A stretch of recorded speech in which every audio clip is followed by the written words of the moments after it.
All right, Jessica, obviously we have much different conditions in here. We're not dealing with any major fires or even rain right now, but we do have some fog that's kind of slowing things down. I know down in Southern California, they've been dealing with dry conditions. Those red flag warnings have been popping in and out throughout the past couple of weeks.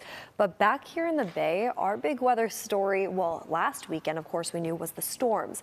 And this weekend, once again, is going to be the storms. But before we get to this weekend, let's talk about what's happening for us right now. That fog filling the Bay Area until around 10, 11 a.m. this morning. It's going to make it slow out there on the roads. Definitely give yourself extra space and just take some time getting to work. Maybe you need to leave a little bit earlier. Or maybe you wait until that fog starts to lift. But either way, get out there, be safe there. As we head into this afternoon, all around me, you see that gray. That's the dense fog advisory issued by the National Weather Service. And our daytime highs today, well, they're pretty mild for us as we head into our midweek forecast. We're talking about upper 60s in the Santa Clara Valley. We head a little bit more north into areas like Vallejo and Napa. We're in the upper 50s, lower 60s throughout that area, throughout the North Bay.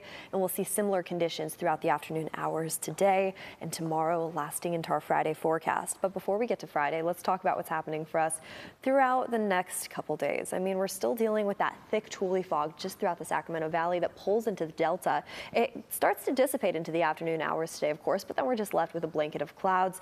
That's all just leftover clouds from storms passing to the north of us. We're staying dry today, tomorrow, all the way into our Friday forecast, but that starts to change as we head into this weekend. Keep the umbrellas nearby because starting Saturday, Sunday, and Monday of next week, we start seeing showers return into the Bay Area from the north to the south, and that's also going to bring in some gusty winds too, just like what we saw last weekend as well. So here's the big weather story for us right now. Behind me, you see all those gray skies. That's the case at the Bay Bridge, the Golden Gate Bridge, and especially off into the East Bay, where daytime highs are pretty mild throughout this afternoon. We have 60s in the forecast throughout the rest of this week. Heading into this weekend, rain returns into the forecast Saturday into Sunday, and we're going to hold on tight to that rain as we head into next week too. Monday and Tuesday looking very similar, not only for the Bay, but also for our inland spots too. So I'm going to have more on that coming up in a bit. But for now, over to you, Gianna.